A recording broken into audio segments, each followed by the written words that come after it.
So what we're going to do here is we're going to do Stump the Experts. So in a few seconds here, we're going to go through a basic quiz. We're going to put a question on the screen. We want you guys, as a team, go through it, try to answer it the best you can. When you're ready for the answer, buzz the buzzer, okay? Let's see if we guys can figure out how to do the buzzers. Let's practice. There you go. Okay. There we go. Okay? Yeah, if you put the X in the front, it works a little bit better. Oh, okay. All right, so everybody gets the general idea. Mr. Harold, you got my speaker there. We ready to go? Yes. Okay, here we go.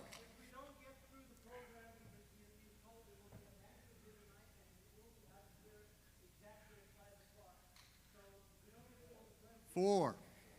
1 hour. There's actually a clock down here counting right now, buddy. 49 minutes. 58. Okay. Hello? Okay, so if we don't finish, we will publish the next questions in the magazine, and we'll have a one a month kind of stump the thing and with the answers. All right, we're off and running, Mr. Boudreaux. Okay, first I want to introduce our honorable judges here. We have Brian Andrews, Vice President of Engineering at B Access Products with over 15 years of designing both permanent and temporary suspended products. Brian has been involved in multiple high-profile and difficult access projects from coast to coast, including the Golden Gate Bridge, Comcast Center in Philadelphia, to name a few. Our next honorable judge in the middle here, George Washington himself. The Honorable Mark Wigington, PE, COO and VP of Engineering. Serves as head of engineering operations of Sky Climber LLC for over 30 years. Mark is a member of various engineering committees such as ASCE, ASME, and several others. Mark, I'm sorry, there's too long of a list of presentations with letters for me to go on. We are on the clock. We have a time limit. Mark sits with the ASME A120 Standards and Committee for Permanent Installation, and a valuable resource to us all. Thank you, Mark. Next, we have the Honorable Dale Lindemeyer, PE. We need the Greek alphabet here for his letters, okay? Okay, recently retired from Safeway, brand Safeway, whatever you want to call it today. Dale serves on numerous councils and committees industry-wide, still active today with many. Dale actually teaches OSHA about scaffolds. Todd?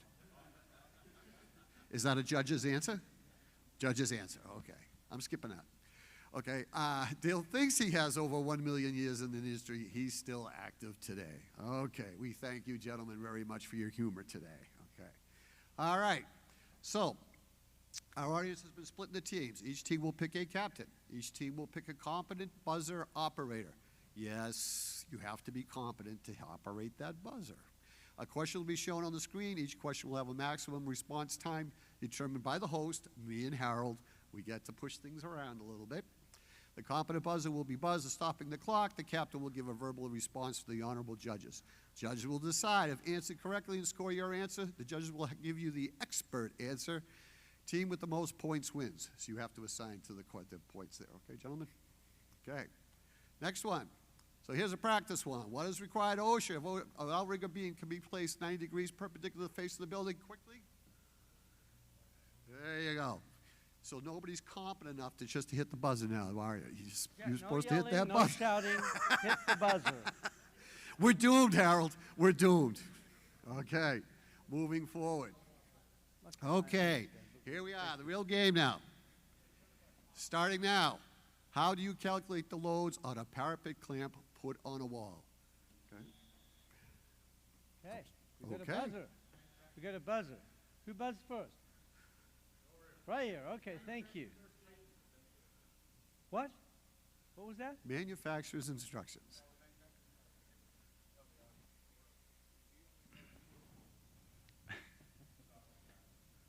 Consult the manufacturer's instructions. You don't have the instructions, what do you do? How do you calculate the loads? Does not follow the manufacturer's. Okay, we have another answer over here. All right, next. Who's the spokesperson? Me? There you go. I knew Take it was some of the I moments knew it about was the gonna front be you. support. I'm sorry? Take the sum of the moments about the front support and then balance out the horizontal loads. Judges?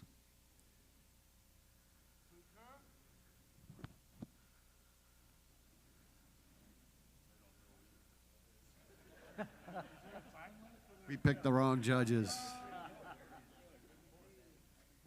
And a response from the judges is? All right, let's All right, assign 1 point for assign the a point team over value here. Would you like to, one of you judges like to go up to the overhead demonstrate and real that, quickly please. just give us the answer as soon as you can? If not sooner, speed it up. Okay, thank you. Yes, we got a ball. We went out and bought it. How come we got a ball? We So got this a is your ball. parapet clamp right here. It's on your wall. It's that crooked too, huh? Yeah.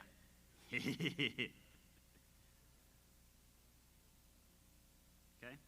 Outreach. And you have a pad usually right down there, and your contact is right here. Okay, so you have a load of P divided by this distance, so it is outreach. I'm sorry. Yeah, outreach times the load divided by X, that distance.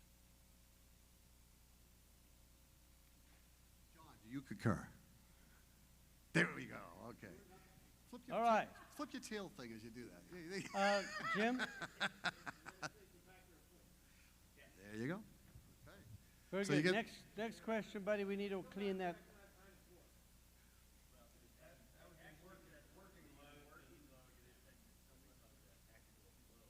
Okay, let's move along. Next question. How do you calculate?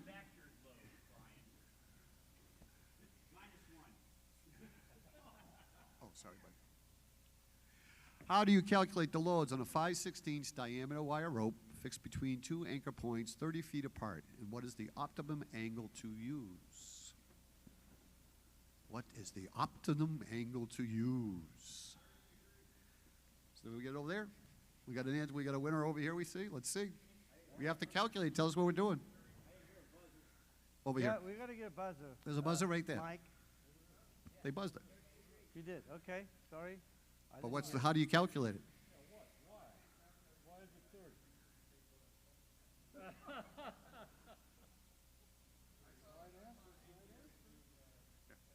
How do you calculate the load? Okay, hang on. Are you 30 degrees from horizontal or 30 degrees from vertical? Anyway, my knowledge of this comes from ATS when SAIA was in Atlanta and they did their open house when we had the big brouhaha about wrapping the penthouse with a wire rope and how tight it ought to be. And they did an actual demonstration and dropped loads and everything, and they said that the optimum angle was 30 degrees, and actually if a guy fell at 30 degrees inside in the wire rope, that it wouldn't deploy the shock absorber at 900 pounds. But that's where my knowledge comes from. That's the degree. What about the calculation? Our judges have a question. All right. Okay. So, gentlemen, The judges are thinking here constantly. judges are thinking So what for. do you want to ask? We're referring to a horizontal lifeline, essentially. A horizontal lifeline. Is that what we're talking about here, correct? That's what we're talking about. Just like you see in the picture, the tightrope. We okay with that? Okay, so we need the other half. Can we calculate it? All right. All right. Will one of our esteemed judges please come up? Don't strain yourself, Dale. It's okay. Take your time. Yes, you do.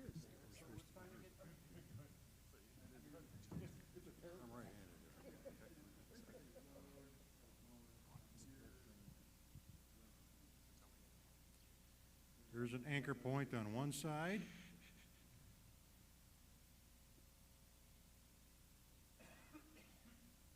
Anchor point on the other side, and you have a horizontal line between them. Now you put a load on it should that line be tight, or do you want some sag in that line initially before you put the load on? And if so, how much sag?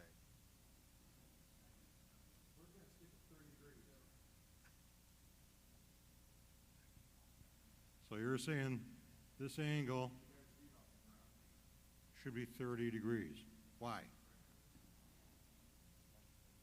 Because you got to Mike answer the said whole so. question.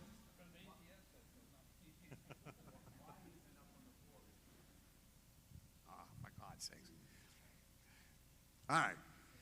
We'll go to the next question here. Thank you, sir. Well, no, where's the calculation? All right, let me explain. When you take a horizontal line and stretch it tight between 2 points and put a load on it, if there is no sag in that line, well, there has to be some, otherwise the load would be infinite on the anchor points. With a 1 degree angle of sag and 900 pounds on it vertically, any idea what the horizontal force is going to be in the anchors? That's for sure. How Think much is big. a lot? Take a guess. Think This- big. If this is 900 pounds, what's the reaction at each end?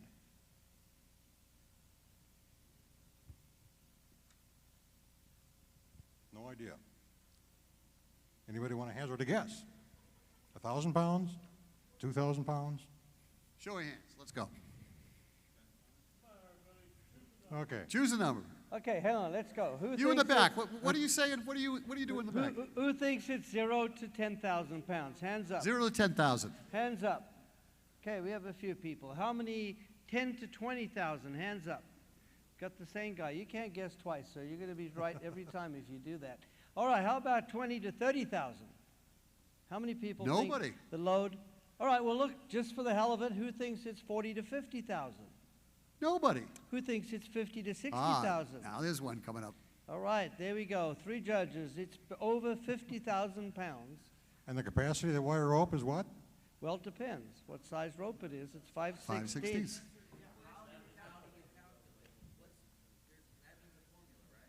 Hang on, you want a microphone? We got to watch the time. The question you is, calculate? how do you calculate the loads? So I want to know how to calculate the loads. We calculate it using something an called engineer. trigonometry. It's trigonometry. Did I lose anybody yet? No? Oh, there's one. Okay, the tension is going to equal the load, P, which is this, divided by squint. The sine of the angle, which is this. That's theta. Okay? Questions? I skipped those classes.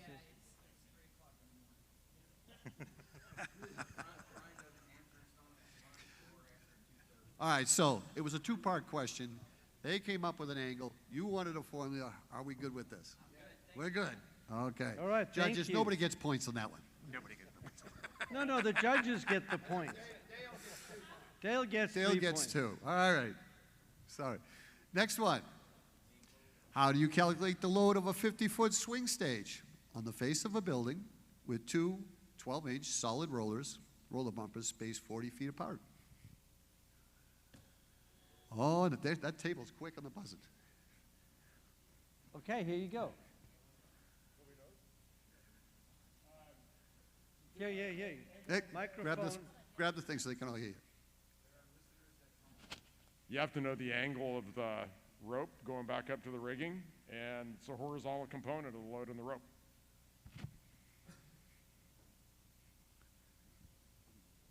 You must be an engineer that works for a suspended scaffold company. That was a trick question. He knew exactly what we were looking for. We were waiting to see how many people would actually catch on to that. So you, Excellent. So full credit on that one for points. although you also need to take into account the wind load as well, if there is wind load on it.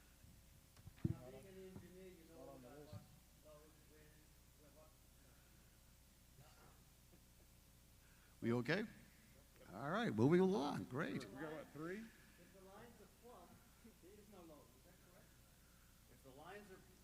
If the lines are plumb, you're the right distance away from the face of the building, and there's no wind, there's no load. Thank you. Okay, excellent. Question number 4, calculate the fulcrum load on the roof of an A-frame front stanchion on a rolling out rigger beam with a 1,500-pound capacity hoist with a 4-foot outreach or arm reach and a 12-foot back span. No, the batteries need to be flat in that machine. I- You guys got an engineer at the table. You gave They're a little minus quick. 10 points. You I started think, off with I think they're just it's like We Jeopardy. have They're to just give 'em buzzing a- in. It's just buzzing in. We have to just give them a handicap of minus 20 to start off with, and that's fine. Well, we got Sean over there. He's using his calculator. We'll give him that for that. Which app you looking up? Good idea. All right, sorry, Sean, you timed out. Plus, you never buzzed in. He hasn't answered it yet. Okay. Oh, okay. You got it here? Are you gonna? Hey, shh. You pull everything else out of your rear end in this split second.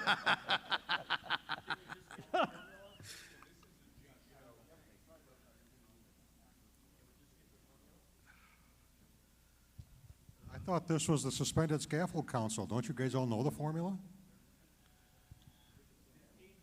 Oh, we got a buzzer here. All right, who's got the answer out of that table? Who's talking? We got someone buzzed in? And remember, we're I asking, calculate it as 2,000 pounds. You say 2,000 pounds, sir? we're asking for the fulcrum load, not the counterweight.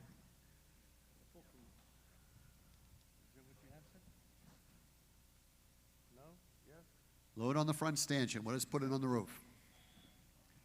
And now Okay. who's up? 1350 we have for an answer. Would you, sir, please kindly show the audience? This should be a blank sheet. You looking it up? Oh, tough goal. Okay. All right, Mark, show us how it's done.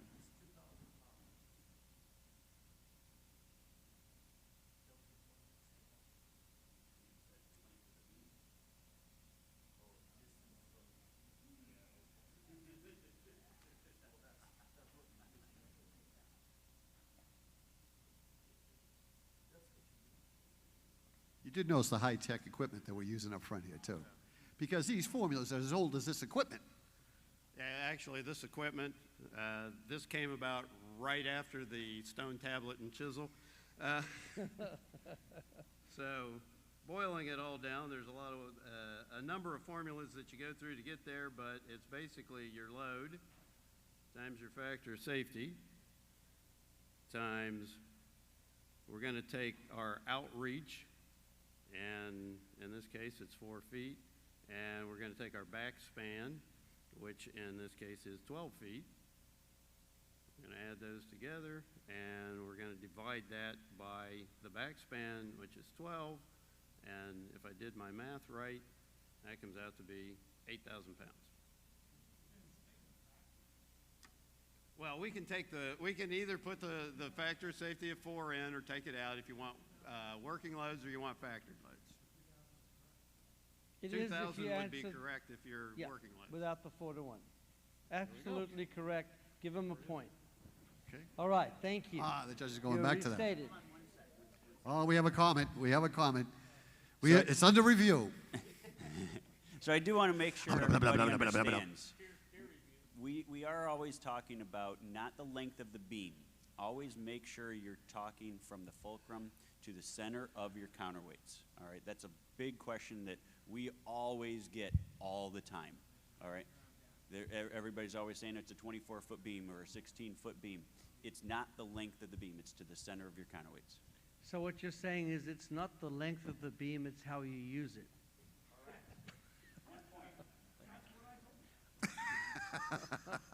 All right, we got to move along. I'm getting the eyeballs back there already. Okay. All right, question number 5. When calculating the intended loads on a suspended platform, what is the formula used? List as many components that make up that dead load of the formula above. So it's a two-part question here. Buzzers, buzzers. Do, do, do, do, do, do, do. All right. We have got it a over there buzzer. again.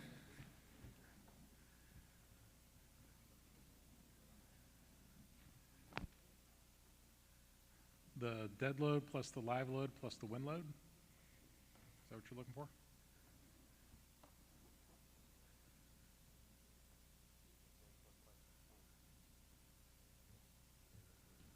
Close enough? Okay. We'll go with that. So B for the dead load, I would say that the platform itself, working materials, the people on there would constitute the dead load, and all the rigging and stuff associated with that. The list is quite long. Just so you know, a lot of these questions come from the resource tab of the SSFI bulletins, by the way. Not the earlier ones with the calculations, but the next few of them. So the list is pretty long. A lot of people forget about it. The wire rope, the shackles, the equipment that you're on there. Everything that you see in that beautiful picture. Gentleman didn't know why his stage wouldn't lift there. I couldn't grasp why he couldn't figure that one out. Okay. We okay with that, gents? You want to list it, or? Okay. We're good. Okay. Judges have given full credit on that one. Next one. Generators. What is the general minimum generator size using 2 traction hoists with a 1.1 kilowatt rating? We have a buzzer. No, you can't answer it again. You're now. The you're rules were queued very up. clear. We forgot The to tell you person's a that. competent No, buzzer ma'am. and one captain to do the thing. It was very, very clear. No, ma'am, you pressed the buzzer. You now need to answer this. You're the competent buzzer, but you. Excuse me? 10 kilowatt is what they were asking. 10 kilowatt. Your Honor. I thought that was 1 kilowatt. Oh, we got another one. Hold on. Oh, I was going to say 5 kV.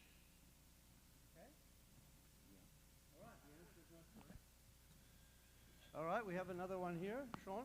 We only got 3 buzzers out there, right? 15 kW. 15 kW. No.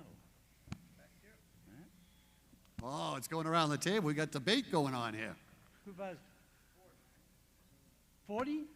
I'm not even walking over for that answer. Now you're just pulling a rabbit out of the hat. That's what All we're right. doing. All right. You know, in the previous questions, you guys all asked what the formula was. Nobody's asked for the formula on this one yet. Why is that? Because we didn't understand the question. You guys asked for the formulas. So Tough crowd. It's a tough crowd. this time we're asking for the formula. What is it? All right. There you go. The formula is send to 15 kW or you're going to have nothing but trouble, right? Because of the soft starts on the generator. That's the Tim Taylor answer. We got the right answer. All right, there's an answer. There is a formula, and it also is, like I said, it is posted to the SSFI bulletins under the resource tab. There is a lot of information out there. We also verified this with a couple of manufacturers too. So would you, sir, please review the answer? The formula is there are 2 hoists at 1.1 kilowatts each.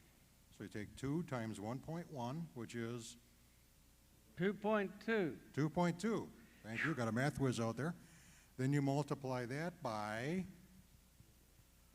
3. So the minimum size generator is 6.6 kilowatts. Minimum size. Yeah, Minimum get size. something bigger. So yeah, 15 would work. But it would be overkill. Okay? But as you know, they're never going to get you the right size generator. So if you don't stay something higher, you're going to have problems, and you're exactly right there on that. And don't forget they overload the platform. Yeah. Okay, next question. If you notice, they're getting a little easier now, if you haven't noticed now. There's a reason for that. All right, since you're laughing, what is the expected voltage drop on a 10-3 SO power cord, 500 feet in length, on a 208-volt single-phase system? Okay, hang on, Sean. Wait hang till the on. box comes over. The microphone, she's a coming. 10%. I'm sorry. What do you, oh, they wanted. You answered wrong. You answered wrong. Nope, that's it. That's it. That's it. Where's our heckler, by the way? There's an answer.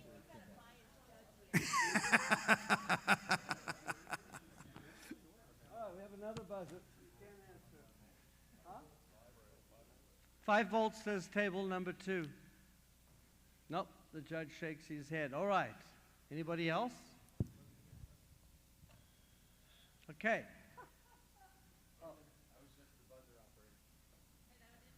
10 volts. 10 volts, we're being told. It's close. That's very close.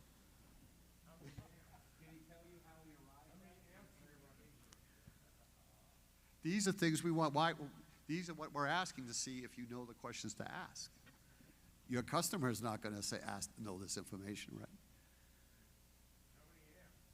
What do you want? How many amps you want? Say standard 9 amps, 10 amps. Now, we're gonna assume 7.5 amps. We're doing 7.5? That's what the answer's based That's on. the answer. 7.5. He's going to go through it. Go ahead, sir. Okay.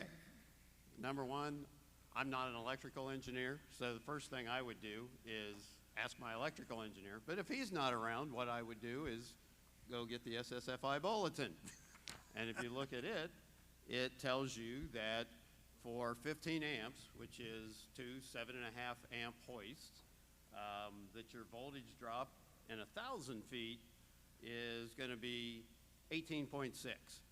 So, based on that information that we can get from the bulletin, we can cut that in half because we're only 500 feet, and that gives us a voltage drop of 9.3.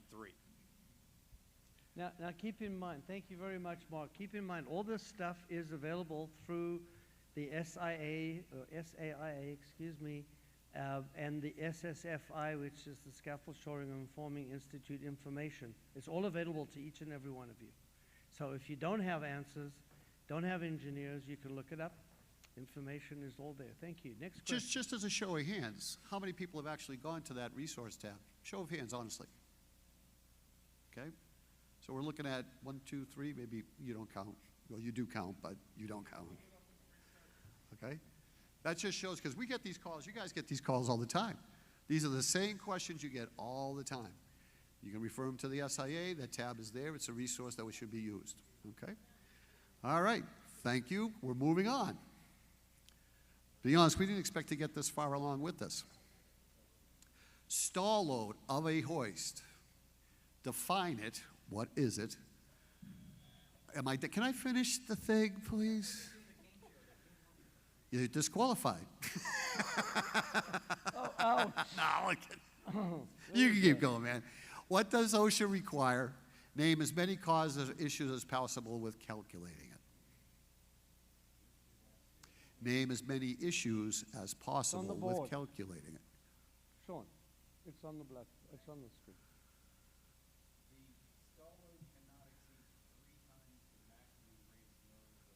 Here's number 1. That's correct. Explain what it is. You know what it, you explain it. Hang on, sorry. Sean, start again.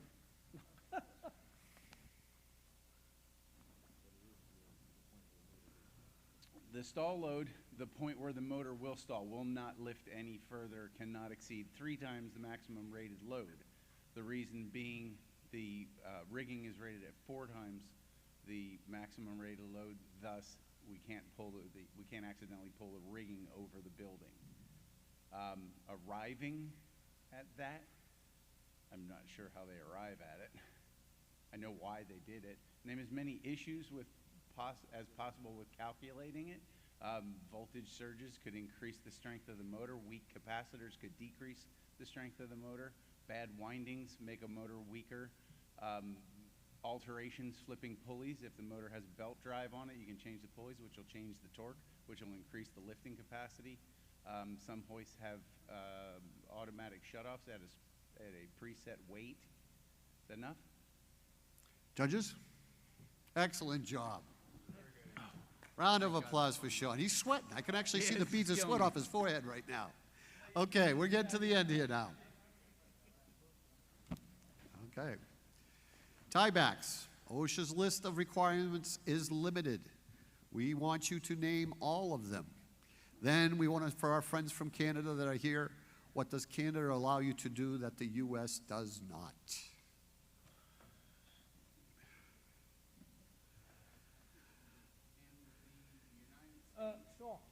Oh. Oh. We need some, you two get rid of one of the buzzers. You guys double team him.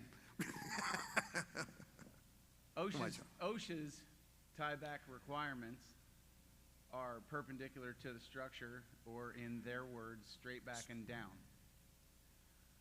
Canada allows for a single tieback of up to 25 degrees in either direction from the fulcrum, if I'm correct. There's a distance too. You're not supposed to give me hints. You should have just let me fail, because I'm going to do it anyway because I don't know the distance. Up to 25 degrees in either direction for a single tieback, or opposing angle tiebacks from 25 to 50 degrees, and you cannot exceed 50 degrees. Okay, so question A, you still need to go through. What are the requirements of tiebacks? I mean, tiebacks. Must be as strong as the drop line. Must be equal to or wire greater rope. than.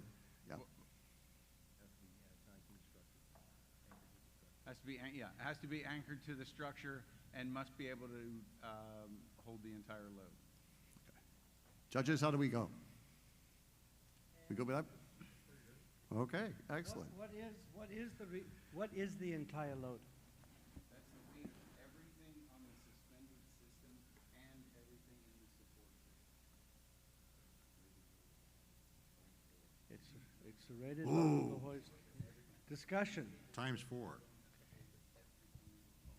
Okay, the question is it the 4 times the rated load of the hoist?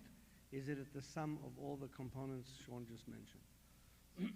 4 times the rated load of the hoist, or 1.5 times the stall load of the hoist per OSHA. There you go. What the requirement actually says in OSHA is in the U.S. is it has to be secured to a structurally sound anchorage, and they don't actually tell you in OSHA what it has to be rated at. For Canada, even though they allow you the angles on the tiebacks, they also require you to tie to an anchorage that is rated for 5,000 pounds in any direction. All We're right. at question 10 here, buddy. Huh? We're at question 10. Yeah, no, and we're right on time. We're 45 minutes, my friend. Okay, final question. Who's buying the first round at the party tonight? Is it? Oh, yeah. Sean got that one. You want the mic? But notice today's offer. Buy any 2 drinks and pay for them both. Okay. Okay, since we still got a couple of minutes left, we are under the clock, thank God, because we were going to be, articles for the SAIA magazine. We always beat you guys up on it, but really, it's getting really tough to get some questions, comments, things that you guys want us to look into. We're always out there asking questions and seeing what we can find, so. Also a blue update on the manual. Update, and then we need pictures. So the Suspended Scaffold Council is being submitted, not the council, the manual is being submitted to the Oversight Committee for review. It's in its final stages. What is missing are pictures. So we have asked this a lot, but if you could please be so kind as to send pictures in. You can send them in to Daphne. You can send them into Jim or myself. You can send them into the Scaffold Access Industry Association in any way, shape, or form, but we're desperately in need and would really like to ask everybody to help us put some pictures together so you can say you too helped with the Suspended Scaffold Manual. It is absolutely fabulous and long time overdue. And we've had several companies that are starting to participate, it's like we're all busy, we know that, but they're starting to trickle in. We were getting them to Daphne. So that is going to be the Suspended Council's primary focus now, is to get this thing done. Okay, so that we can get a new manual out into the hands of both the ATIs and for everybody else as well. Okay? Okay. So I do want, oh, yes, sir.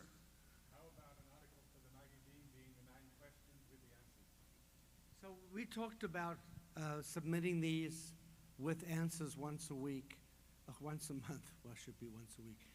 For every article, every magazine that comes out, we'll have one of these.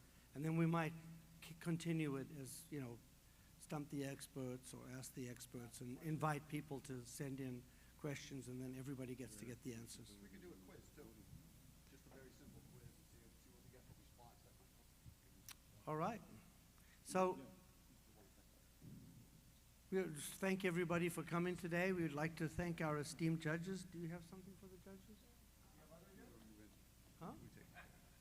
We took care of that already? Oh, they got the wigs. So we didn't want them to wig out, so we got them wigs. But at the end of the day, thank you for coming. We appreciate it, and I hope you enjoyed it. You know, we try to just come up with some different way to do some educational you know, stuff for you guys, and this was a little fun. But thank you, and I'd like to thank Jim for buying all the buzzers and the wigs and doing all that stuff.